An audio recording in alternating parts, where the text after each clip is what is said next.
Story of love. কণ্ঠ আমাদের, অনুভূতি আপনাদের। হারিয়ে যাই ভালোবাসার গভীরে। একটু থেমে ফারহান পাশ থেকে একটা কাচের বোতল তুলে নিল। বোতলটার গায়ে কোনো লেভেল নেই, কিন্তু ভেতরে থাকা তরলটা টলটল করছে। সে ধীর পায়ে এক স্পাইয়ের সামনে গিয়ে বসলো, যার মুখ সেলাই করা। ফারহান বোতলটা নাড়াতে নাড়াতে বলল, আর কি যেন ওকে বলেছিলি? মাদারচোদ, এত সাহস তোদের! যে সাহস ওর পরিবারের কেউ আজ পর্যন্ত পায়নি। যে মেয়েকে একটা ফুলের টোকা দেওয়ার সাহস ওর নিজের রক্ত সম্পর্কে কারো আজ অবধি হয়নি, সেখানে তোরা এত বড় স্পর্ধা দেখালি। দেখ তবে এর পরিণতি কি হয়।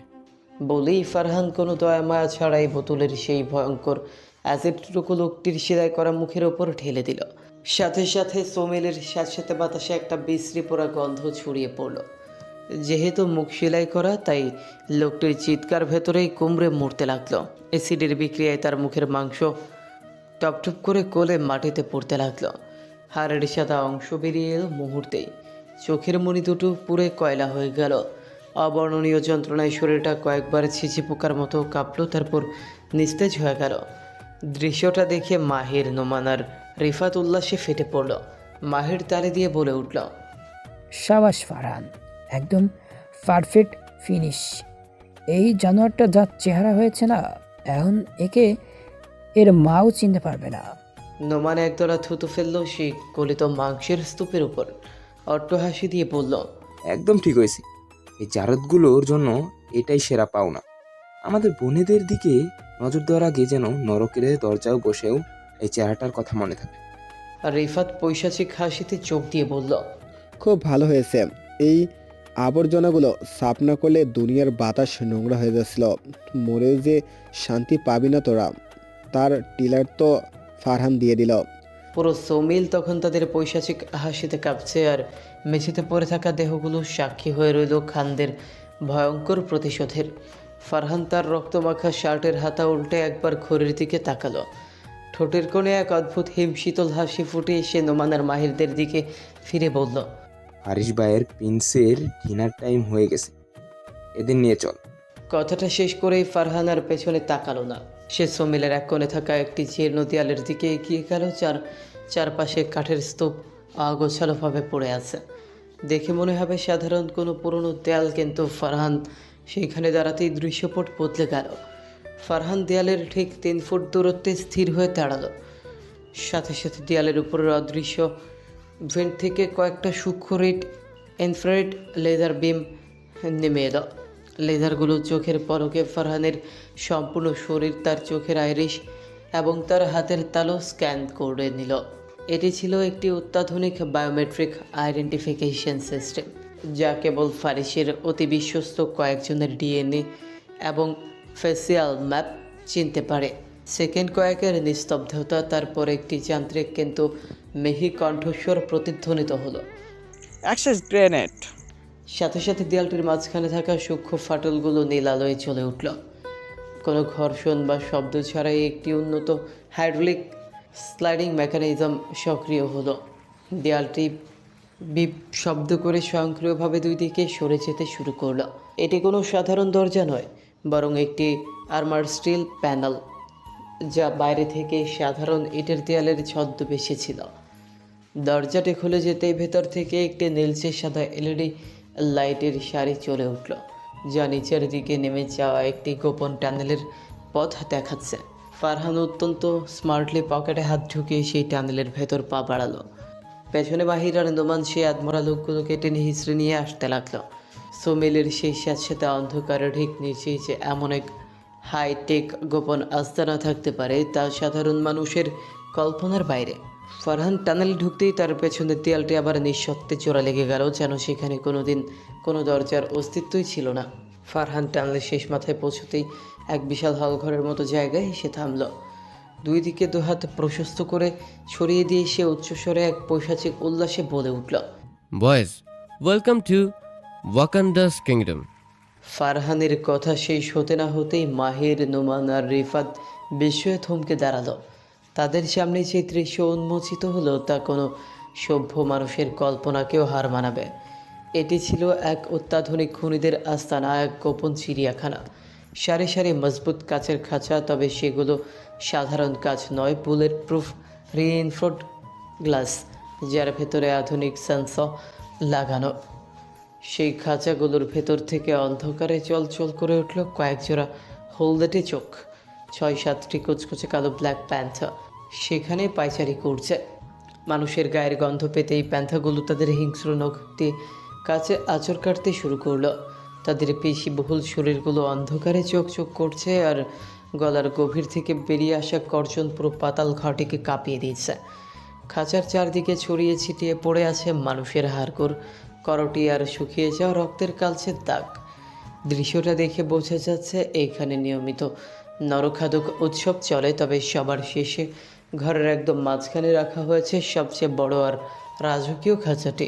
সেখানে এক বিশালকায় কেশরওয়ালা সিংহ বসেছিল। ফারহানকে দেখা মাত্র এই সিংহটি তার দুপাতলে সামনের দিকে এসে এক ভয়ঙ্কর গর্জন দিল, যা আতঙ্কে বুক কাঁপিয়ে দেওয়ার মতো হলেও ফারহানের জন্য ছিল তা এক পরম অভ্যর্থনা। যেন কোনো প্রিয় বন্ধুকে দেখে সে আনন্দ প্রকাশ করছে। ফারহান খাঁচার দিকে তাকিয়ে হেসে উঠল। তার চোখে তখন এক আদিম উন্মাদনা। সে খাঁচার কাছে হাত রেখে আদর করার ভঙ্গিতে বলল, শান্ত হ আমার রাজা, তোর ডিনার আজ স্পেশাল। মাহিররা পেছন থেকে সেই আদমরা লোকগুলোকে টানতে টানতে নিয়ে আসছিল। লোকগুলো যখন প্যান্থার আর সিংহের সেই পৈশাচিক গর্জন শুনল, তাদের সেলাই করা মুখের ভেতর দিয়ে এক অস্ফুট আর্তনাদ বেরিয়ে আসার চেষ্টা করলো। কিন্তু ফারহান তখন তার প্রিন্সের খাঁচার চাবি ঘুরিয়ে লক খোলার উপক্রম করছে। ফারহান পাশ ফিরে মাহিরদের দিকে তাকিয়ে ইশারা করলো। তার কণ্ঠস্বর এখন থমথমে। শুরু কর, দেখবো আজ আমার প্রিন্স কত দ্রুত এই জঞ্জালগুলোকে সাফ করতে পারে। ফারহান এবার হাতের ইশারায় হুকুম দিল। ফেলে দে খাঁচায় এই শালাদের। নোমান আর রিফাত আদমরা দেহগুলোকে টেনে হিঁচড়ে খাঁচার দরজার দিকে নিয়ে যাচ্ছিল।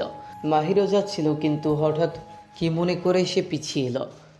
ফারহানের পাশে এসে দাঁত কিলিয়ে হেসে বলল, না মানে ভাই, তুই কি এদের বোনকেও বিয়ে করবি? এটা তো মেহুর জন্য আনফেয়ার হয়ে যাবে। না না, এটা ঠিক না। It's very unfollower. এমন একটা সিরিয়াস আর ভয়ঙ্কর পরিবেশে মাহিরের এই হিয়ালি কথা শুনে ফারহানের মেজাজ মুহূর্তেই ছড়ে গেল। সে মাহিরের পিঠে সজোরে একটা থাপ্পড় বসিয়ে দাঁত কিরমির করে বলল, ইচ্ছে করছে ওদের রেখে তোকেই প্যান্থরের মুখে ফেলে দেই শালা স্ক্রু ঢিলা। মাহির পিঠ চুলকাতে চুলকাতে হাসতে হাসতে খাঁচার দিকে যেতে যেতে বলল, সুমন্দিক আগে বল, না হলে বোন বিয়ে দিব না। বিয়াদব, সময় থাকতে ভালো হয়। ফারহান কপালে ভাঁজ ফেলে তার ছিল্লের দৃষ্টিতে চেয়ে বলল, দিস না, আমায় না দিলে অন্য কোথাও দিতে দেব না, মনে রাখিস। মাহিরে তো আমার পাত্র নয়। সে পাল্টা চ্যালেঞ্জ ছুড়ে দিয়ে বলল, কাউকে দিব না। দরকার পড়লে আজীবন কুমারী করে ঘরে বসিয়ে রাখবো। ফারহান এবার একটা তার ছিল্লের হাসি হাসল।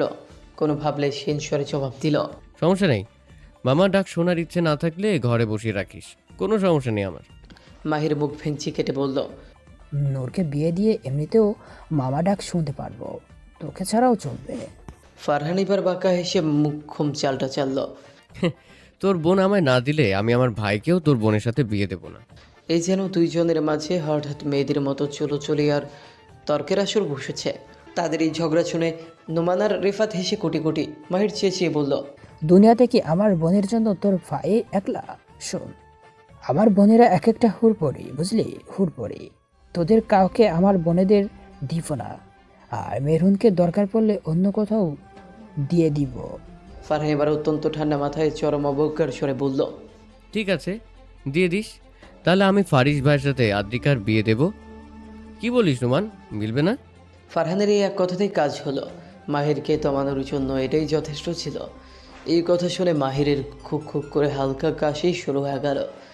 নমানো আগুনের ওপর ঘি ঢেলে সাই দিয়ে বলল, একেবারে ঠিক কথা বলছিস। ওর বাদর বন্ধুদের বিয়ে করতে আমাদের বয়ে গেছে। মাহিরের চেহারা তখন দেখার মতো, একদম চুপসে আমসি হয়ে গেছে। ফারহান ঠোঁট কামড়ে হাসি চেপে উপভোগ করছে মাহিরের পরাজয়। মাহির এবার আমতা আমতা করে কোনো মতে বলল, হয়েছে হয়েছে, সর, তোরা নিজেরটা নিয়ে থাক, আমারটা নিয়ে টানাটানি করিস না। স্টপিড কথাকার। তার এমন অসহায় আত্মসমর্পণ দেখে পুরো আন্ডারগ্রাউন্ড আস্তানা হাসির রোলে কেঁপে উঠল।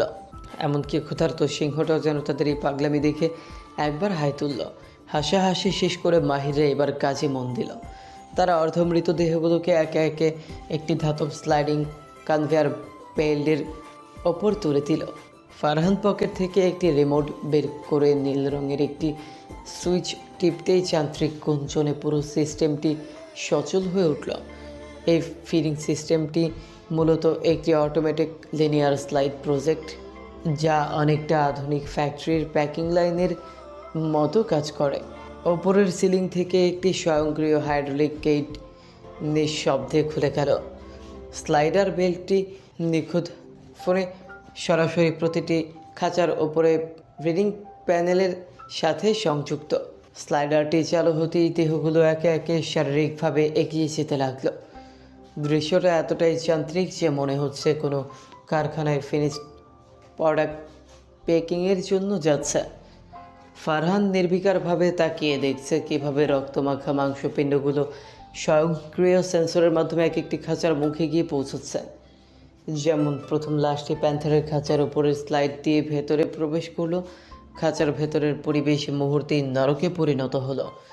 শিকারের গন্ধ এবং স্লাইডারের ঘর্ষণের শব্দে ব্ল্যাক প্যান্থারগুলো উন্মত্ত হয়ে উঠল।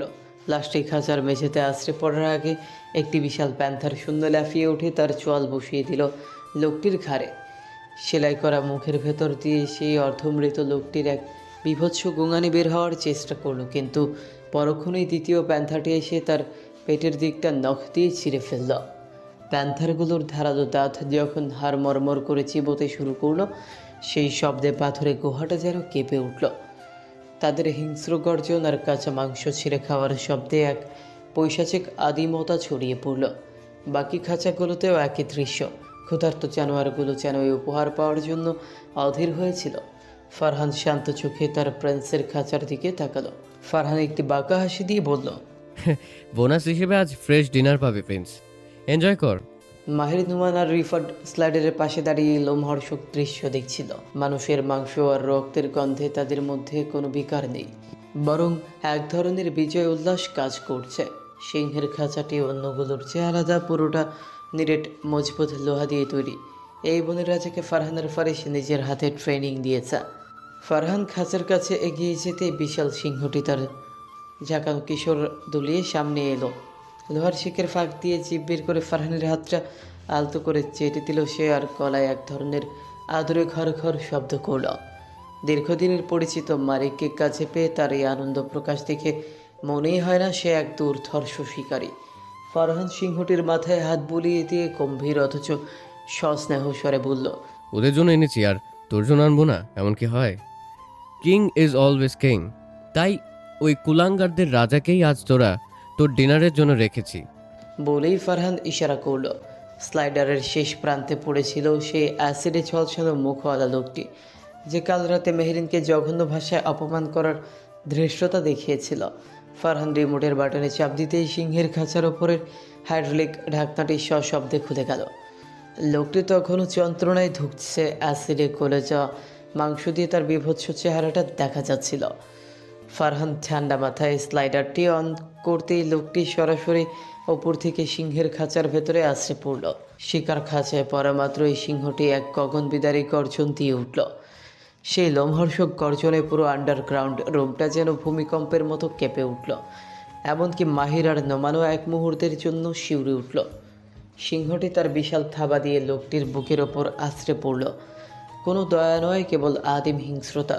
তার ধারালো নখ দিয়ে লোকটির পেট চিরে নাড়ি ভুড়ি বের করে আনলো নিমিষেই। অ্যাসিডে পোড়া সেই মুখটা যখন সিংহের দাঁতের নিচে মরমর করে পিষে যেতে লাগলো, তখন ফারহানের চোখের কোণে এক পৈশাচিক বিজয়ের ঝিলিক খেলা গেল। রক্ত আর কাঁচা মাংসের সেই বীভৎস লড়াই দেখে ফারহান, মাহির আর রিফাত উচ্চস্বরে হাসতে লাগলো। সিংহটি যখন রক্তমাখা মুখ উঁচিয়ে তৃপ্তির স্বরে গর্জন করলো, ফারহান মুচকি হেসে বলল, তোর কলিজাটা বোধহয় খুব মিষ্টি ছিল রে বাস্টার্ড। আমার বাকির সম্মানে হাত দেওয়ার ফলটা পরকালেও মনে রাখিস। রক্তের লোনাগন্ধে আর সিংহের উন্মত্ত আহারে ঘরের পরিবেশ তখন বিভীষিকাময়, যা কেবল এই পৈশাচিক হৃদয়ের মানুষগুলোর পক্ষে উপভোগ করা সম্ভব। সিংহের সেই বিকট গর্জন আর প্যান্থারদের উন্মত্ত উল্লাসধ্বনিতে পুরো ওয়াকান্ডার কিংডম তখন এক পৈশাচিক উৎসবের মঞ্চে পরিণত হয়েছে। কাছের খাঁচার ভেতর থেকে ভেসে আসছে মাংস ছিঁড়ে খাওয়ার মর্মর শব্দ, হাড় ভাঙার কর্কশ আওয়াজ আর শিকারের শেষ গোঙানি। রক্তের লোনাগন্ধ বাতাসের সাথে মিশে এক অদ্ভুত মাদকতা তৈরি করেছে, যা ফারহান, নোমান, মাহির আর রিফাতের ভেতরের আদিম পাশবিকতাকে উস্কে দিচ্ছে। ব্ল্যাক প্যান্থারগুলো তাদের ক্ষিপ্র গতিতে শিকারের উপর ঝাঁপিয়ে পড়ছে। ধারালো নখ দিয়ে তারা মাংসপিণ্ডগুলো ছিঁড়ে ফেলছে আর চকচকে দাঁত দিয়ে চিবিয়ে খাচ্ছে। একটি প্যান্থার তার সামনের থাবা দিয়ে একটি দেহের গলা চেপে ধরেছে, অন্যটি তার পেটের অংশ খুবলে বের করছে। তাদের কালচিলমের ওপর রক্ত লেগে আরও গাঢ় লাল দেখাচ্ছে। প্যান্থারগুলোর হিংস্র চোখগুলো চলচল করছে অন্ধকারে, যেন তারা কোনো ক্ষুধার্ত অশুভ আত্মা। অন্যদিকে বিশাল সিংহটি তার শিকার নিয়ে মত্ত। অ্যাসিডে ঝলসানো সে মুখটা এখন ছিন্ন ভিন্ন। সিংহটি তার বিশাল থাবা দিয়ে শিকারকে মাটিতে চেপে ধরেছে আর তীক্ষ্ণ দাঁত দিয়ে একের পর এক মাংসের টুকরো ছিঁড়ে খাচ্ছে। রক্ত তার কেশরের উপর লেগে কালচে হয়ে যাচ্ছে। প্রতিবার মাংস ছিঁড়ে খাওয়ার সময় সিংহটি এক ধরনের চাপা গর্জন করছে, যা তার তৃপ্তি প্রকাশ করছে। সে তার বিশাল চিপ দিয়ে রক্ত পরিষ্কার করছে আর চারপাশে ছড়িয়ে ছিটিয়ে থাকা মানুষের হাড়গোড়গুলো তখন যেন এই উৎসবের নীরব সাক্ষী।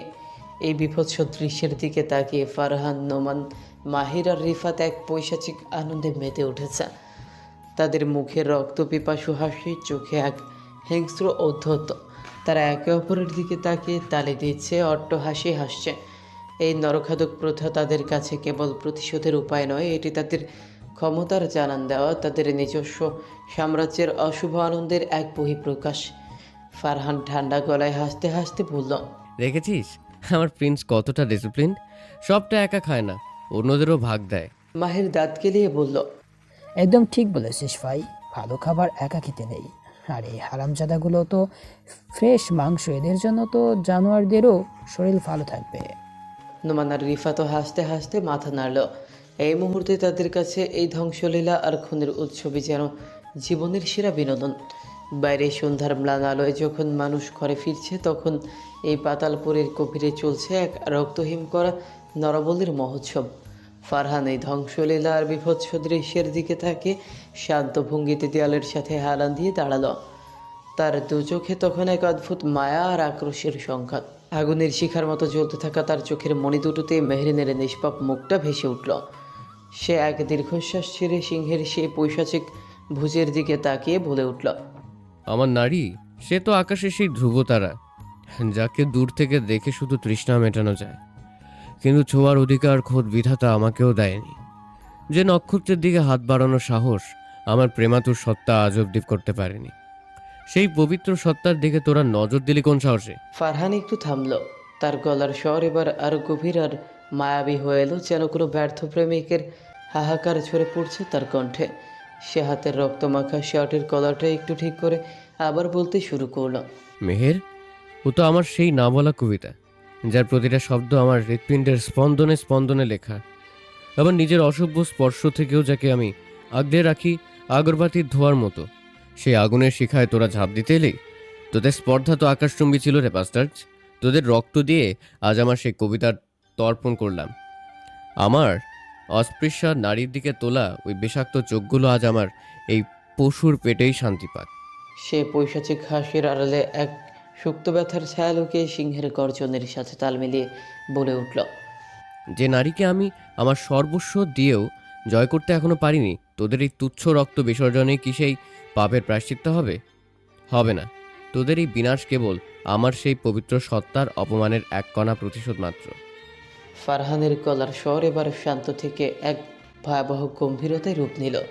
তার চোখের মণি দুটো যেন আগ্নেয়গিরির লাভার মতো টকবক করে ফুটছে। সিংহের সে হাড় মরমর করে চিবানোর শব্দ আর প্যান্থারদের গর্জনের মাঝে তার প্রতিটি শব্দ তীরের মতো বিচ্ছে। সে হাতের মুঠো শক্ত করে বাতাসের দিকে তাকিয়ে গর্জে উঠল, শুধু তোরা কেন, আমার নারীর দিকেই দুনিয়ার যত কুনজর এসে পড়বে, যতদিন আমি বেঁচে থাকবো ততদিন তাদের অস্তিত্বের নাম নিশানা আমি পৃথিবী থেকে মুছে দেব।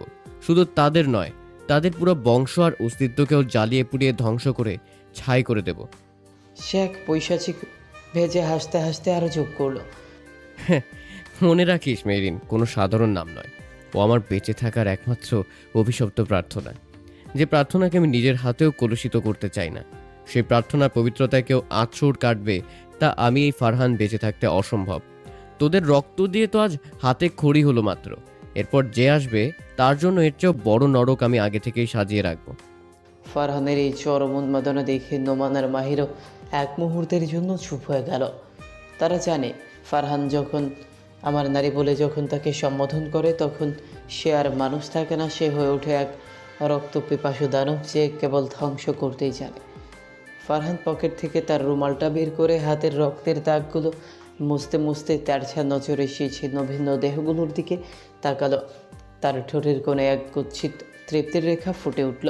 সে ধীর পায়ে টানেলের দিকে হাঁটা দিল। ফারহান যখন গটগট করে টানেল দিয়ে বেরিয়ে যাচ্ছিল পেছনে, তখনও তার পৈশাচিক বাণীর প্রতিধ্বনি হচ্ছিল। মেহরিনের জন্য তার এই ভয়ঙ্কর প্রোটেক্টিভ লেয়ার যে কত মানুষের রক্ত ছড়াবে তার কোনো সীমা নেই। নিস্তব্ধ জঙ্গলের বুক চিরে পিচ ঢালা কারো রাস্তাটা সাপের মতো এঁকে বেঁকে চলে গেছে। সেই নির্জন পথে গর্জে উঠল 4টি শক্তিশালী ইঞ্জিনের আওয়াজ। হেডলাইটের তীব্র আলোয় আধার চিরে পর ফারহান, মাহির, নোমান আর রিফাত তাদের বাইক নিয়ে ঝড়ের বেগে ধেয়ে চলেছে। ফারহান একদম নির্বিকার, তার দৃষ্টি সামনের দিগন্তের দিকে নিবন্ধ। বাতাসের ছাপটা তার চুলগুলোকে অবাধ্য করে দিচ্ছে। সে বাইকের স্পিডোমিটারের কাটা 100 ঘরে ছুঁই ছুঁই করছে। ঠিক তার পাশেই সমান্তরালে পাল্লা দিচ্ছে মাহির, পেছনে নোমান আর রিফাত। হঠাৎ করে নিস্তব্ধ পরিবেশটা হালকা করতে রিফাত বাইকের সিটের উপর পা তুলে প্রায় শুয়ে পড়ার ভঙ্গি করল। এক হাত ছেড়ে দিয়ে কলার রগ ফুলিয়ে কে উঠল। ধীরে ধীরে চালাও গাড়ি, মাথা ঠান্ডা করে। 80 বেশি তুললে গতি, পড়বে গিয়ে খাদে।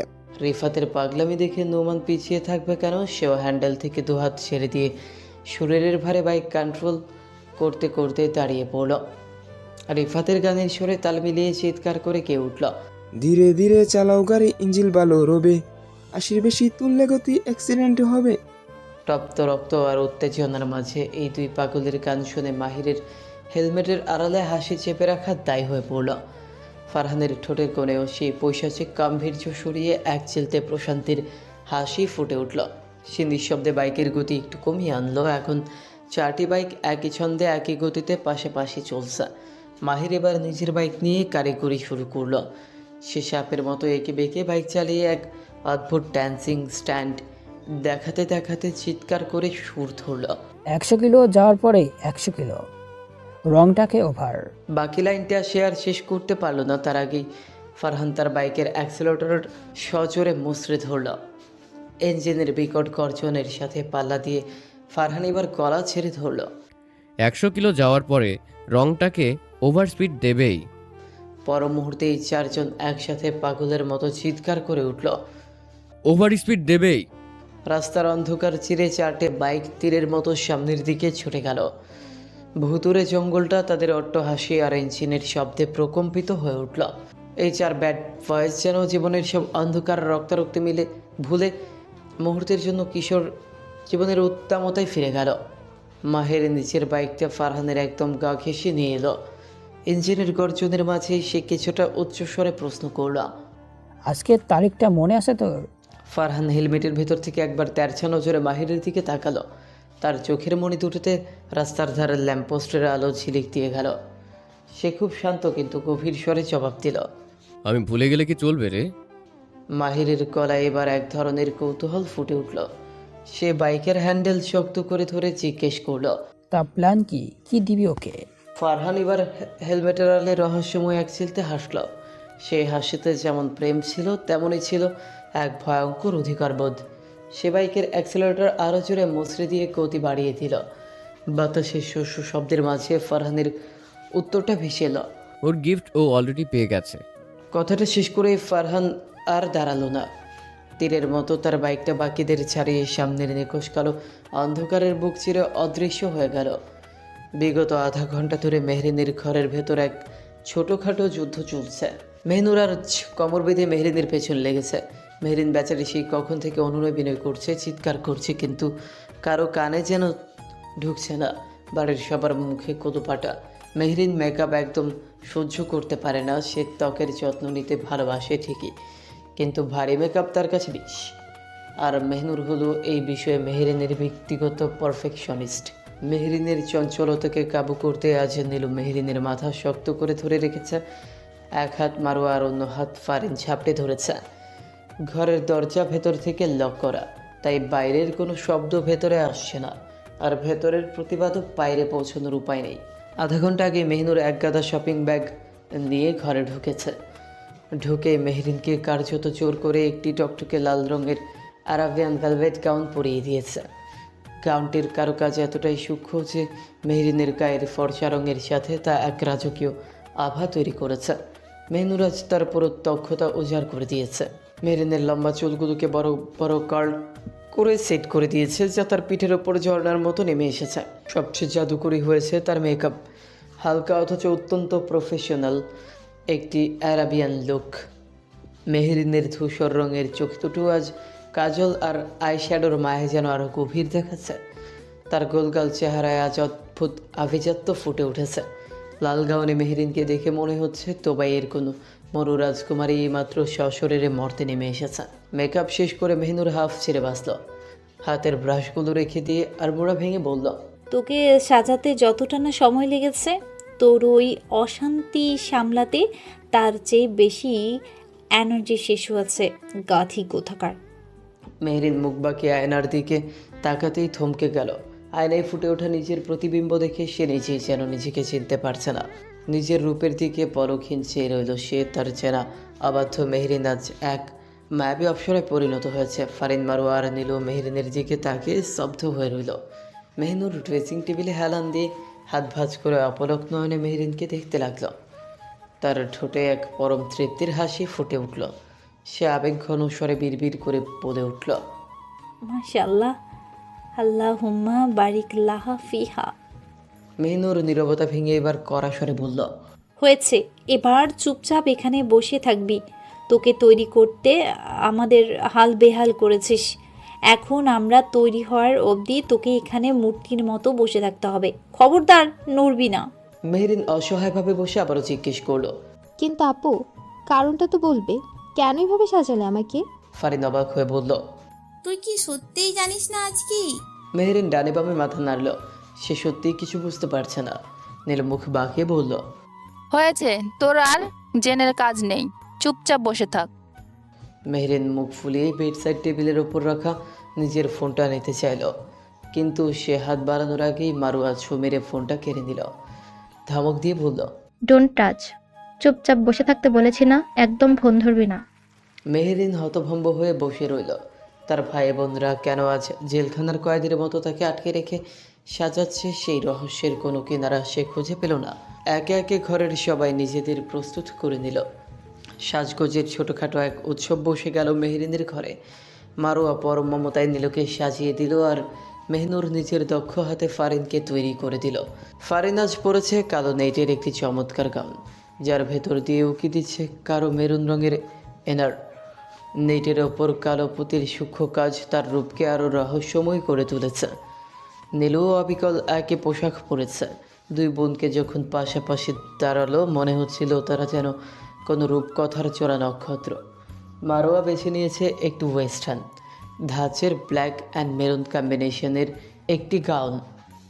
তার স্লিম ফিগার আর লম্বা চুলের সাথে এই পোশাকটি তাকে এক আধুনিক আভিজাত্য এনে দিয়েছে। ফারিনকে লাগছে শান্ত আর স্নিগ্ধ।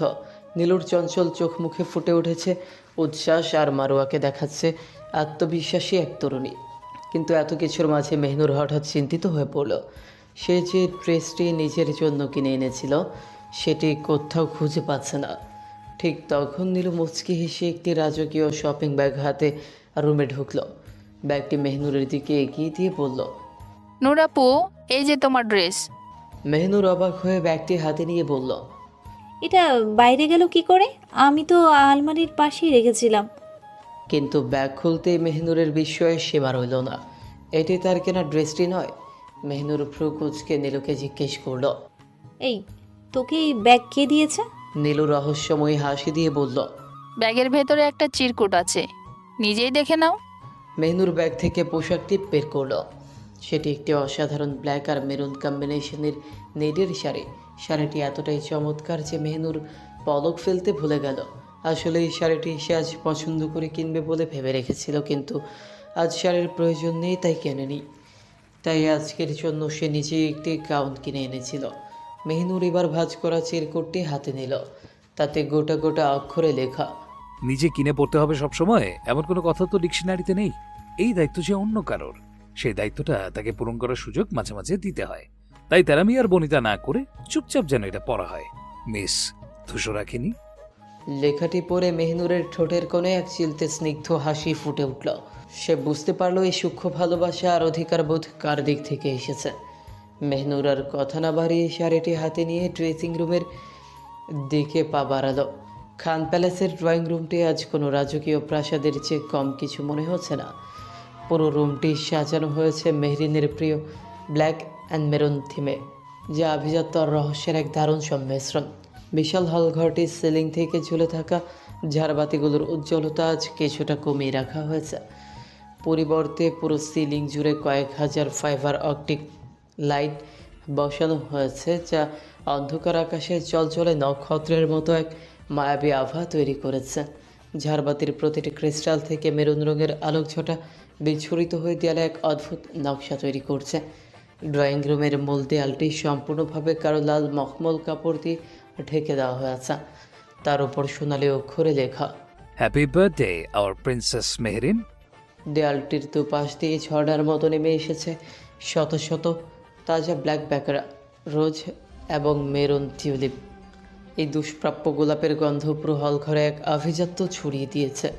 রুমের মাঝখানে থাকা ভিক্টোরিয়ান স্টাইলের সোফাগুলোর উপর মেরুন সিল্কের কুশন রাখা। মাঝখানের বিশাল গ্লাস টেবিলটিতে একটি রূপালি ট্রের উপর রাখা হয়েছে ছোট ছোট ভাসমান মোমদানি। প্রতিটি মোমবাতি থেকে হালকা ল্যাভেন্ডারের সুগন্ধ ছড়িয়ে পড়ছে। রুমের এক কোণে একটি বড় পিয়ানো রাখা, যার উপর থেকে মেরুন রঙের দীর্ঘ নেট কাপড় মেঝে পর্যন্ত লুটিয়ে পড়েছে। সবচেয়ে আকর্ষণীয় হলো কেক কাটার স্টেজটি। একটি বড় কাচের সিলিন্ডারের উপর বসানো হয়েছে 5 ধাপের একটি বিশাল ডার্ক মেরুন রোজ থিম কেক। পুরো কেকটি উপর থেকে নিচ পর্যন্ত আবৃত করা হয়েছে ডিপ রেড ফন্ডেন্ট দিয়ে। লাল ফন্ডেন্টের তৈরি প্রতিটি পাপড়ি এতটাই নিখুঁত এবং সজীব যে প্রথম দর্শনে মনে হবে এটি কোনো কেক নয়, বরং হাজার হাজার রক্ত গোলাপের পাপড়ি দিয়ে তৈরি আস্ত একটি পাহাড়। গোলাপগুলো নিচ থেকে ওপরের দিকে এমনভাবে বিন্যস্ত করা হয়েছে যে মনে হচ্ছে নিচের লেয়ার থেকে লাল গোলাপের একটি ঝর্ণা বয়ে যাচ্ছে। সবচাইতে ওপরের তলায় সোনালি গ্লিটারের মাঝে একটি বড় রাজকীয় মুকুট বসানো, যা মেহরিনের প্রিন্সেস সত্তাকে ফুটিয়ে তুলছে। কেকের চারপাশ থেকে যখন ড্রাই আইসের সাদা ধোয়া কুণ্ডুলি পাকিয়ে নিচের দিকে নামছে, তখন মনে হচ্ছে সোনালি মেঘের ওপর এক টুকরো রক্তবর্ণের বাগিচা ভেসে আছে। বাতাসের সুবাসে ভ্যানিলা আর ডার্ক চকলেটের এক মাদকতাময় ঘ্রাণ মিশে আছে, যা ড্রয়িং রুমের গাম্ভীর্যকে আরও বাড়িয়ে দিয়েছে। খান প্যালেসের হল রুমটি এখন কানায় কানায় পড়ল। আমন্ত্রিত অতিথিরা প্রত্যেকেই পার্টির black and maroon dress code কঠোরভাবে মেনে এসেছেন। পুরুষদের পরনে ব্ল্যাক টাক্সিডো আর নারীদের পরনে মেরুন ভেলভেটের চোখ ধাঁধানো সব গাউন। অতিথিদের কেউ হাতে ক্রিস্টাল গ্লাসে দামি ড্রিঙ্কস নিয়ে আড্ডা দিচ্ছেন, কেউ বা সোফায় বসে রুমের রাজকীয় সজ্জা দেখছেন। সবার নজর এখন সিঁড়ির দিকে, কারণ যার জন্য এই বিশাল আয়োজন সেই মেহরিনের দেখা এখনও মেলেনি। খানিকটা দূরে রুমের কোলাহল থেকে কিছুটা আড়ালে ফারহান, মাহির আর নোমান ড্রিঙ্কস হাতে দাঁড়িয়ে আছে। ফারহানের পরনে আজ নিখুঁত কাটসাটের একটি ব্ল্যাক ব্লেজার, ভেতরের শার্টটি কারো মেরুন। তার চেহারা শান্ত হলেও চোখের মণিজোড়া যেন শিকারের মতো সজাগ। নোমান তার দাবি ঘড়ির দিকে তাকিয়ে অধৈর্য হয়ে বলল, কিরে মাহির, তোর বোনরা আর কত দেরি করবে? আটা ময়দা দলতে দলতে মনে হয় একজন শহীদ হয়ে গেছে ভিতরে। মাহির গ্লাসে শেষ চুমুকটা দিয়ে তেদা মুখ করে বলল, আরে ভাই, মেয়ে মানুষে এই অতিরিক্ত ডলাডলি আমার একদম সহ্য হয় না। ঘুরে ফিরে তো সেই একই মুখ, এখানে এত পাউডার মাখার কি আছে? মুখ ধোয়ার সাথে সাথেই তো সব হাওয়া হয়ে যায়। তখন এক একটার আদি ডাইনির চেহারা ফিরে আসে। জঘন্য সব কাহিনী। মাহিরের এই নারী বিদ্বেষী রসিকতা শুনে নোমান হো হো করে হেসে উঠল। সে মাহিরের কাঁধে চাপড় দিয়ে টিপ্পনি কেটে বলল, একদম ঠিক বলছিস মামা, এরা আসলে মেকআপ করে না, এরা মুখে আস্ত একটা দেয়াল প্লাস্টার করে। আমার তো ভয় লাগে ডেকোরেশনের এই করা আলোয় ওদের মুখের পাশটার গোলে আবার না আমাদের ড্রিঙ্কসের গ্লাসে পড়ে। নোমান আর মাহিরের হাসি ঠাট্টা চললেও ফারহান কিন্তু চুপ। সে একবার সিঁড়ির উপরের দরজার দিকে তাকালো। তার মনের ভেতর এখন অন্য হিসাব চলছে। সেই লাল গাউনে মেহরিনকে প্রথম দেখার তীব্র আকাঙ্ক্ষা তাকে ভেতরে ভেতরে অস্থির করে তুলছে। হলের অন্য এক প্রান্তে আভিজাত্যের মূর্ত প্রতীক হয়ে দাঁড়িয়ে আছে ফারিস। তার পরনে সম্পূর্ণ কুচকুচে ব্ল্যাক ব্লেজার স্যুট, যা তার ব্যক্তিত্বকে আরও গম্ভীর আর প্রভাবশালী করে তুলেছে। ফারিসের ড্রেস আপ সবসময় নিখুঁত, সাদা শার্টের ওপর কালো ব্লেজার আর সিল্কের টায়ে তাকে রাজকীয় কোনো মাফিয়ার মতো লাগছে। তার চারপাশ ঘিরে আছে শহরের নামি নামি বেশ কয়েকজন বিজনেস পার্টনার। ফারিস খুব শান্ত স্বরে অথচ দৃঢ়তার সাথে তাদের সাথে ব্যবসায়িক আলাপ সারছে। তার হাতের গ্লাসে থাকা বরফ কুচিগুলো টুংটাং শব্দ করছে, কিন্তু তার মনোযোগের এক বড় অংশ পড়ে আছে ওপরের তলার দরজার দিকে। ছোট বোন মেহরিনকে সে নিজের মেয়ের মতো আগলে রাখে, তাই আজকের এই বিষাদ রাতে বোনের খুশিটাই তার কাছে সব। বিজনেস পার্টনারদের একজন হেসে বললেন, মিস্টার ফারিস, আজকের আয়োজন তো দেখি কোনো আন্তর্জাতিক অ্যাওয়ার্ড শো কেউ হার মানাবে। খান প্যালেসে আজকে সত্যি অন্যরকম দেখাচ্ছে। ফারিস মৃদু হাসল, তবে সে হাসিতে ছিল গর্ব। সে ধীর গলায় জবাব দিল, আজকের রাতটা আমার বোনের। আর খানারা যখন কোনো আয়োজন করে তখন সেটা শুধু উৎসব থাকে না, সেটা ইতিহাস হয়ে যায়। কথাটা বলে সে আর চোখে একবার ফারহানদের দিকে তাকালো। তারপর ফারিস তার হাতের গ্লাসটি পাশের সার্ভিস টেবিলে রেখে ঘড়ির দিকে তাকালো। সময় হয়ে এসেছে। সে জানে এরপর যা ঘটতে যাচ্ছে তা শুধু মেহরিনের জন্য নয়, উপস্থিত সবার জন্যই এক অবিস্মরণীয় দৃশ্য হতে চলেছে। পুরো হল রুমের চোখ ধাঁধানো আলো হঠাৎ নিভে গেল। এক মুহূর্তের জন্য যেন সময় থমকে দাঁড়ালো। ঘুটঘুটে অন্ধকারের মাঝে কেবল অতিথিদের চাপা ফিসফাস আর ঘোরের কাটার শব্দ শোনা যাচ্ছিল। সবাই নড়ে চড়ে দাঁড়ালো। প্রত্যেকেই জানে অপেক্ষার প্রহর শেষ। হঠাৎ এক তীক্ষ্ণ হোয়াইট ফোকাস লাইট সিঁড়ির ঠিক ওপরের দরজার মুখে গিয়ে স্থির হলো। আর ঠিক সেই মুহূর্তে সেখান দিয়ে বের হয়ে এলো মেহরিন। মেহরিনের চোখ তখন কালো রেশমি কাপড়ে বাঁধা। সে তার ছোট ছোট পা ফেলে সিঁড়ির দিকে এগোচ্ছে, আর তার দুপাশে ডানা হয়ে আছে মারুয়া, ফারিন আর নীলো। তারা অত্যন্ত সাবধানে মেহরিনকে ধরে ধরে নিচে নামিয়ে আনছে। লাল গাউনের দীর্ঘ ঘির সিঁড়ির ধাপে ধাপে বিছিয়ে পড়ছে, যেন রক্ত গোলাপের এক ঝর্ণা ওপর থেকে নিচে নেমে আসছে। মেহরিন তখন চরম বিরক্ত আর বিভ্রান্ত। সে বারবার হাতড়াচ্ছে আর কাঁপা গলায় বলছে, কি হয়েছে আপু? প্লিজ বলো, কেন এমন করছো আমার সাথে? আজকে সবাই মিলে আমাকে পাগল বানানোর শপথ করেছো? মারুয়া মেহরিনের বাহু শক্ত করে ধরে শান্ত গলায় বলল, বেশি কথা বলিস না তো, শুধু পা ফেল আর আমাদের সাথে চল, একটু পর সব উত্তর পেয়ে যাবি। মেহরিনের দুশ্চিন্তা আর উত্তেজনায় তার বুক থরফর করছে। সে জানে না তার সামনে কয়েকশো মানুষ নিস্তব্ধ হয়ে তাকে দেখছে। ফোকাস লাইটের তীব্র আলোয় তার সেই আরাবিয়ান মেকআপ আর ছলছানো লাল গাউনটি আক্ষরিক অর্থে আগুনের মতো জ্বলছে। পুরো হল রুমের সবাই মন্ত্রমুগ্ধের মতো দেখছে এই দৃশ্য। অন্ধকারের মাঝে কেবল মেহরিন আর তার লাল গাউনের সেই দুটি। সিঁড়ি দিয়ে নামার সময় প্রতিটি ধাপে তার গয়নার রিনিঝিমি শব্দ পেঙ্কপতন নিস্তব্ধতা এক অদ্ভুত মায়া তৈরি করছে। সিঁড়ির দিকে চোখ পড়তেই ফারহানের পায়ের নিচের মাটি যেন সরে গেল। নিজের উপর নিয়ন্ত্রণ হারিয়ে সে পাথরের মূর্তির মতো দাঁড়িয়ে পড়ল। তার ঠোঁট দুটো বিস্ময়ে সামান্য ফাঁক হয়ে গেছে, চোখের পলক পড়ছে না। ঘোর লাগা অফিসে তার হাত থেকে ড্রিঙ্কসের গ্লাসটি ফসকে পড়ে যাচ্ছিল, কিন্তু মেঝেতে পড়ার আগে বিদ্যুৎ পেগে নোমান সেটা লুফে নিল। নোমান জানতো মেহরিনকে এই সাজে দেখার পর ফারহানের জ্ঞান থাকবে না, তাই সে আগে থেকেই প্রস্তুত ছিল। মাহির পাশে দাঁড়িয়ে ফারহানের এই হালো অবস্থা দেখে ঠোঁট কামড়ে হাসল, কিন্তু পরক্ষণেই যখন ফোকাস লাইটটি মেহরিনের পাশে থাকা ফারিনার নীলুর ওপর গিয়ে পড়ল, তখন নোমান নিচেও এক বিশাল বিষম খেল। তার হাতের গ্লাসটা এবার সত্যিই পড়ে যাওয়ার উপক্রম হলো। নোমান থমকে গিয়ে এক হাত নিজের বুকের বাঁ দিকে রাখলো। তার হৃদস্পন্দন যেন নিয়ম মেনে চলা ভুলে গেছে। মাহির এবার উচ্চস্বরে হেসে উঠল বন্ধুদের এই বেহাল দশা দেখে। সে বিড়বিড় করে বলল, একটু আগেই তো বললি আমার বোনেরা পাগল, তো এখন তাদের দেখে তোদের এই মরণ যন্ত্রণার দশা কেন শুনি?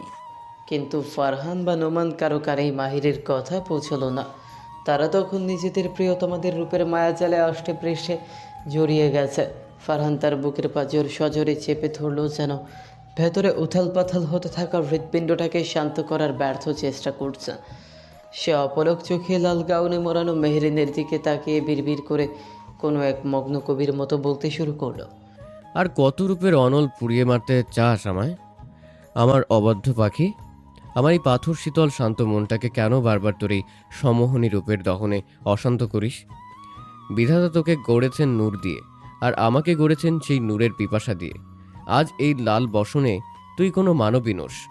তুই যেন আমার সেই নিষিদ্ধ জান্নাত, যাকে ছোঁয়ার সাধ্য নেই, অথচ না দেখে থাকবার সাধ্য এই ফারহানের নেই। ফারহানের কণ্ঠে তখন এক অদ্ভুত যন্ত্রণার মুগ্ধতার সম্মিশ্রণ। সে নিজের অজান্তেই পা বাড়াতে চাইল মেহরিনের দিকে, কিন্তু তার পা দুটো যেন মেঝের সাথে আটকে গেছে। অন্ধকারের মাঝে সাদা আলোর সেই বৃত্তে মেহরিন তখন এক মায়াবী অপ্সরা, আর নিচে দাঁড়িয়ে থাকা ফারহান তার একনিষ্ঠ উপাসক। এদিকে ফারিস মেহরিনের দিকে তাকিয়ে এক চিলতে প্রশান্তির হাসি হাসল। ছোট বোনকে দেখে তার হালকা হেসে সে বিড়বিড় করে বলল, হ্যাঁ, পাগল মেয়ে একটা। কিন্তু পরক্ষণেই মেহরিনের দিক থেকে চোখ সরিয়ে শিরের ওপরের দিকে তাকাতেই ফারিসের হৃদস্পন্দন যেন এক মুহূর্তের জন্য স্তব্ধ হয়ে গেল। তার ধমনীতে বয়ে চলা রক্ত যেন থমকে দাঁড়িয়ে সাক্ষী হতে চাইল এক অপার্থিব সৌন্দর্যের। শিরের বাগ দিয়ে ধীর পায়ে নেমে আসছে মেহনুর। তার পরনে সে ব্ল্যাক আর মেরুন কম্বিনেশনের মায়াবী নেইটের শাড়িটি। শাড়ির প্রতিটি ভাঁজে আজ যেন জ্যোৎস্না খেলা করছে। শাড়ির আঁচলটি তার বাম কাঁধ পেয়ে নিচে লুটিয়ে পড়েছে, যা সামলাতে সে বারবার তার সরু আঙুল দিয়ে কুচিগুলো ঠিক করে নিচ্ছে। মেহনুরের দুগ্ধ শুভ্র ফর্সা গায়ের রঙে সেই কালো নেইট যেন এক রহস্যময় গভীরতা তৈরি করেছে। তার একতাল ঘন বাদামি চুল আজ অবাধ্য হয়ে পিঠে ছড়িয়ে নেই, বরং অত্যন্ত কায়দায় একটি নিছুক খোপা করা হয়েছে। গলার সরু খাঁজে একটি সাধারণ অথচ অভিজাত গোল্ডেন চেইন ঝুলছে, যা তার গলার কারুকার্যকে আরও ফুটিয়ে তুলেছে। পায়ে ল্যাবোটিন ব্যান্ডের সেই সিগনেচার রেড বটম হেল, যা প্রতিটি পদক্ষেপে শিরের মার্বেলে এক ছন্দময় শব্দ তুলছে। ফারিস মন্ত্রমুগ্ধের মতো চেয়ে রইল। তার চোখে মেহনুর আজ কোনো রক্তমাংসের মানবী নয়, বরং কোনো এক ধ্রুপদী নায়িকা, যার জন্য রাজ্য ত্যাগ করা যায়, যার এক পলক হাসির জন্য সারা বিশ্বকে থমকে দেওয়া যায়। ফারিস যেন নিজের মধ্যে নেই, তার দু চোখে তখন এক অব্যক্ত তৃষ্ণা, মেহনুরকে দেখার তৃষ্ণা। সে মনে মনে ভাবল, এই মেয়েটি কি জানে সে আজ কত সহস্র হৃদয়ে রক্তক্ষরণ ঘটাচ্ছে?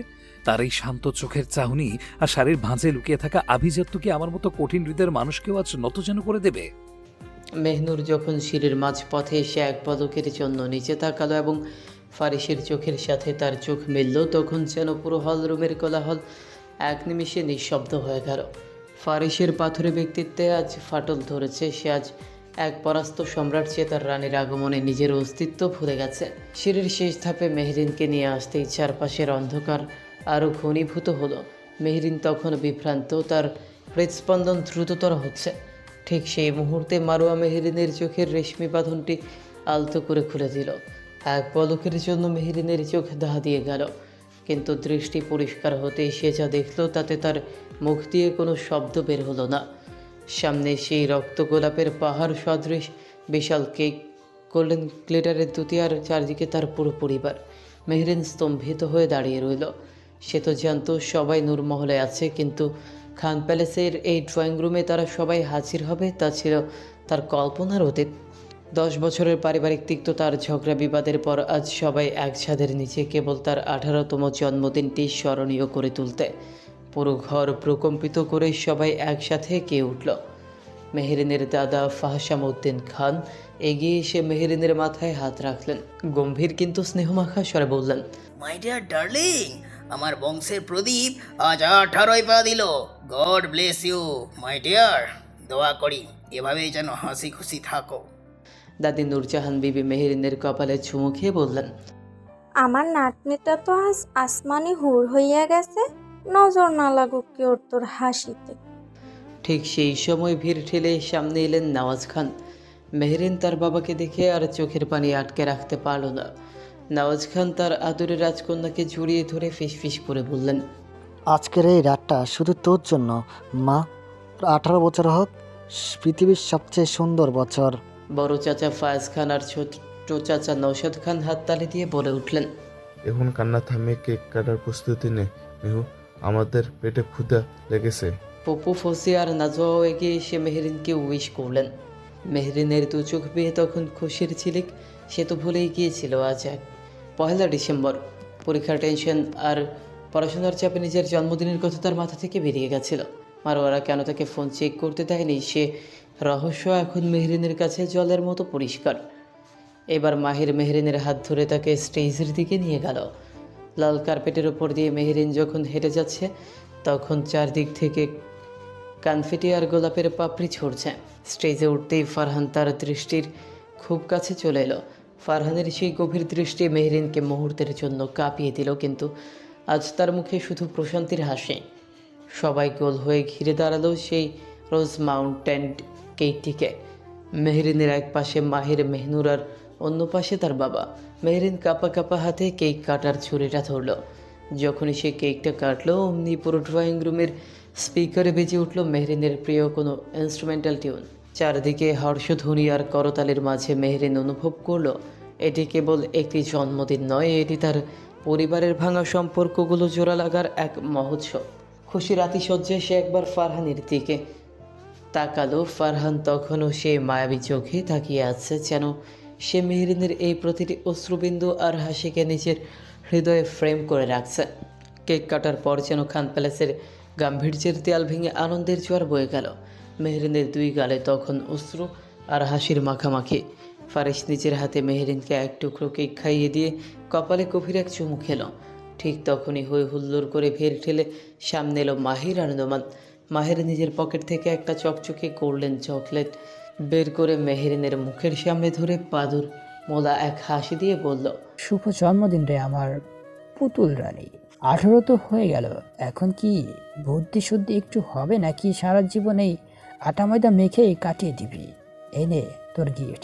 বেশি দামি কিছু দিতাম, কিন্তু ভাবলাম অত দামি জিনিস সামলানোর মতো মগজ তো তোর নেই।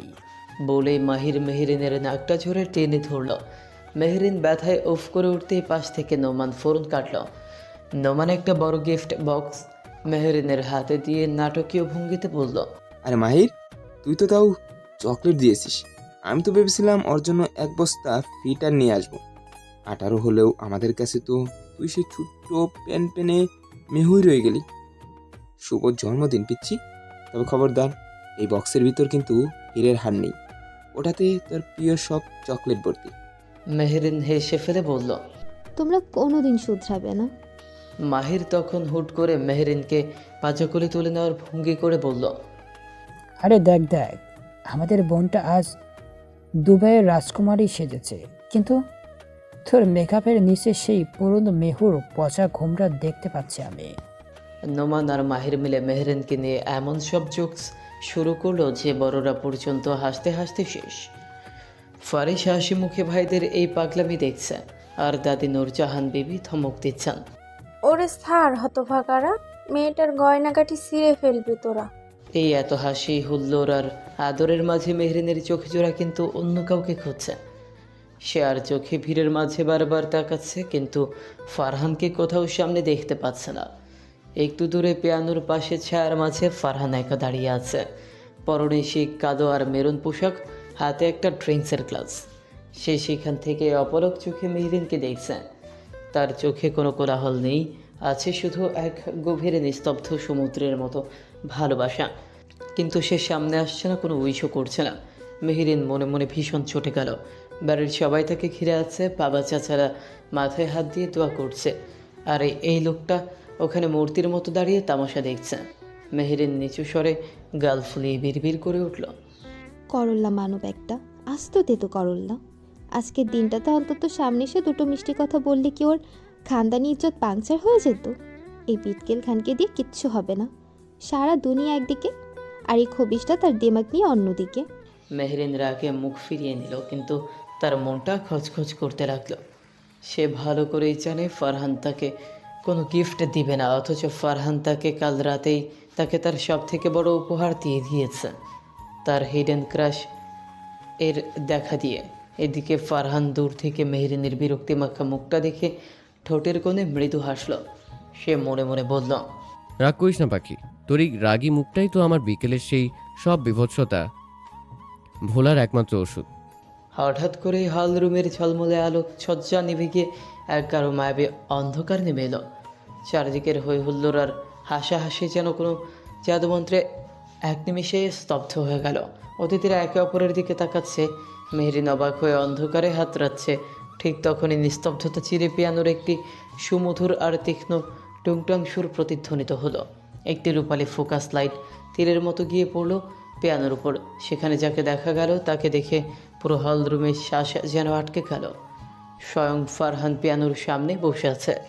তার দীর্ঘ আঙুলগুলো পিয়ানোর রিডের উপর দিয়ে অবলীলায় খেলে বেড়াচ্ছে। মেহরিন পাথরের মূর্তির মতো দাঁড়িয়ে রইল, তার কপালে চিন্তার ভাঁজ, চোখে সীমাহীন বিস্ময়। গত 10 বছরে কেউ ফারহানকে পিয়ানো ছুঁয়ে দেখতেও দেখেনি, অথচ আজ সে সবার সামনে সেই সুরের ঝংকার তুলছে। মেহরিন জানে খান পরিবারের বড় 3 জন ফারিস, মেহনুর আর ফারহান, তাদের কণ্ঠের জাদু জগৎ বিখ্যাত হতে পারত যদি তারা এটাকে পেশা হিসেবে নিত। ফারহান পিয়ানোর সুরের লহরী বইয়ে দিয়ে সরাসরি মেহরিনের চোখের দিকে তাকালো। তার সেই গম্ভীর আর নিশাতুর চোখে আজ এক অবাধ্য দাবি। সে গাইতে শুরু করলো। তেরে দিল পে হক মেরা হ্যায়, তু সনম বেশক মেরা হ্যায়। ফারহানের কণ্ঠস্বর যেন কোনো গভীর খাদ থেকে উঠে আসা এক আদিম আহ্বান। তার কণ্ঠে প্রতিটি শব্দে এক ধরনের পাগলামি আর অধিকার বোধ ঝরে পড়ছে। সে যখন গাইল তু মেরা হ্যায়, তু মেরা হ্যায়, তখন মনে হলো সে কেবল গান গাইছে না, বরং উপস্থিত সবার সামনে মেহরিনকে নিজের বলে ঘোষণা করছে। পুরো হলরুম তখন মহাবিষ্ট। ফারহানের কণ্ঠের সেই জাদুতে অতিথিরা যেন এক সম্মোহনী ঘোরে চলে গেছে। নোমান এক দেয়ালের সাথে হেলান দিয়ে দাঁড়িয়ে নিজের অজান্তেই নীলুর দিকে তাকিয়ে রইল। তার চোখে আছে দুষ্টুমি নেই, আছে এক বুক চাপা তৃষ্ণা। ফারহানের গানের কথাগুলো যেন নোমানের মনের আবেক্ত কথা হয়ে নীলুর কানে পৌঁছে যাচ্ছে।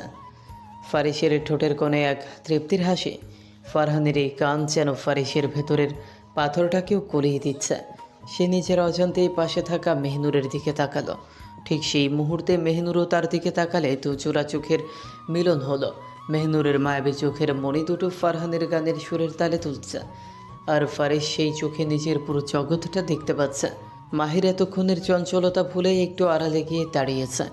সে পকেট থেকে ফোনটা বের করে তার ওয়ালপেপারে থাকা আদ্রিকার সেই হাসি মুখের ছবিটার দিকে তাকিয়ে রইল।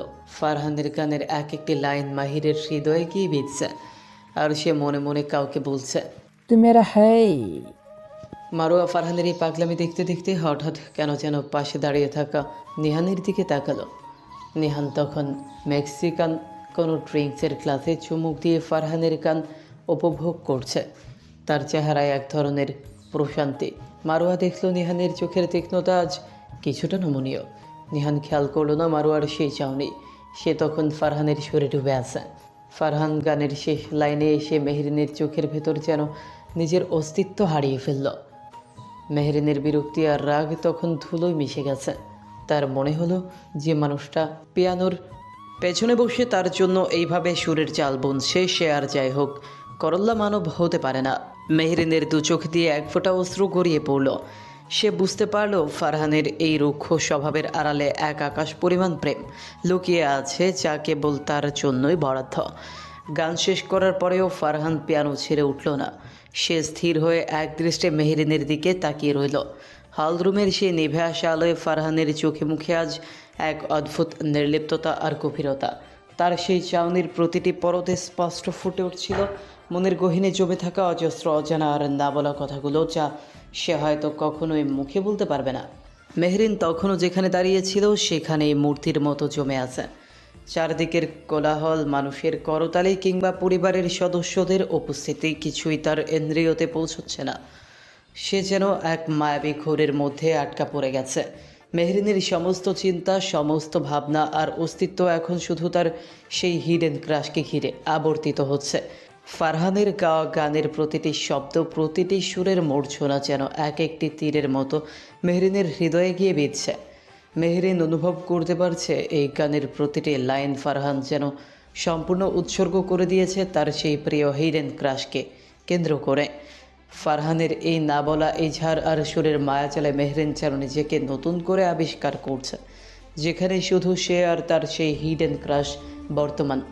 ফারহানের গানের সেই সম্মোহনী রেশ কাটতেই হলরুমে আবার প্রাণের স্পন্দন ফিরে এলো।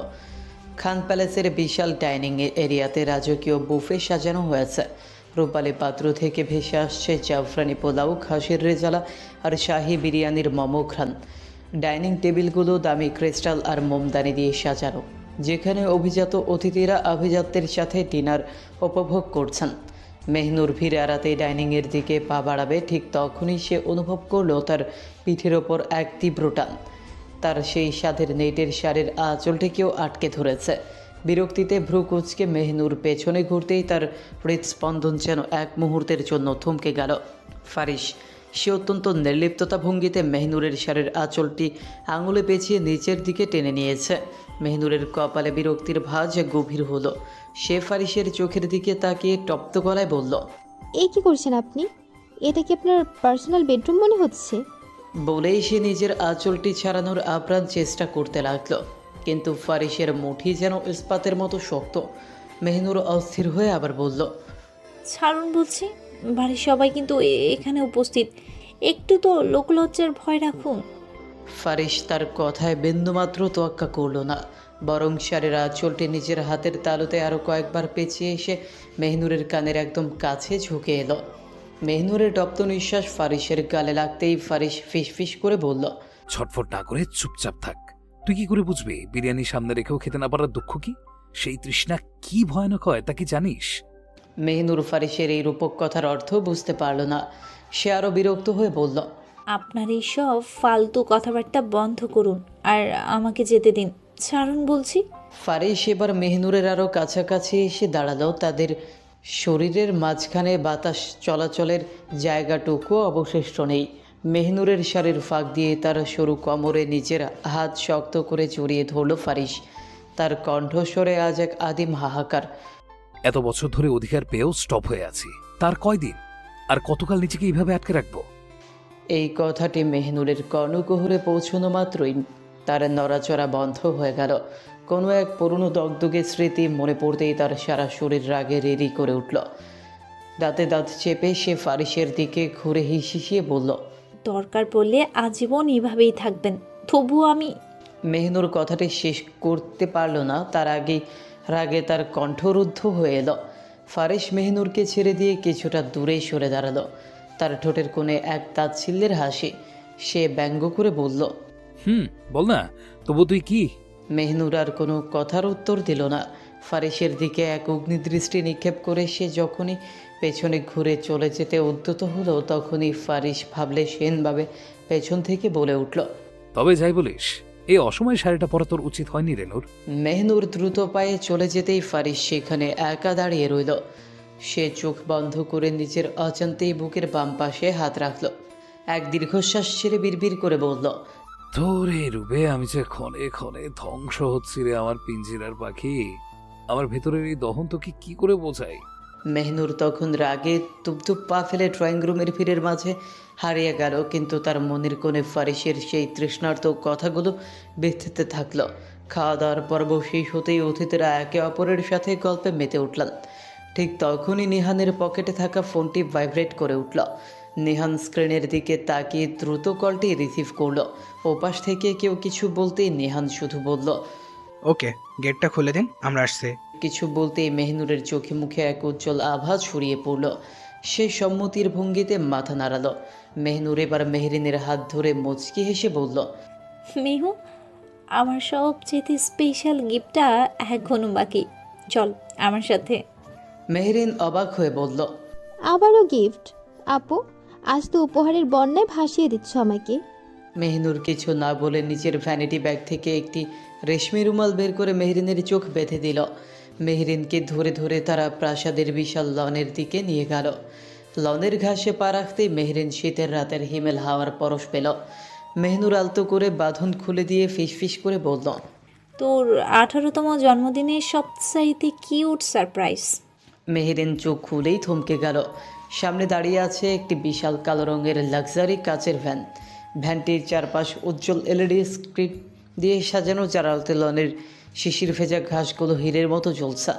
ভ্যানটির পেছনে একটি বিশেষায়িত শীতাতক নিয়ন্ত্রিত বিশাল কাচের খাঁচা বা কেবিন। সেই কাচের আড়াল থেকে নীল চোখের দুটো অসম্ভব সুন্দর সাইবেরিয়ান হাস্কি মেহরিনকে দেখে লেজ নাড়তে শুরু করলো। কুকুর দুটোর গলায় লাল আর মেরুন রঙের ভেলভেটের ফিতে বাঁধা।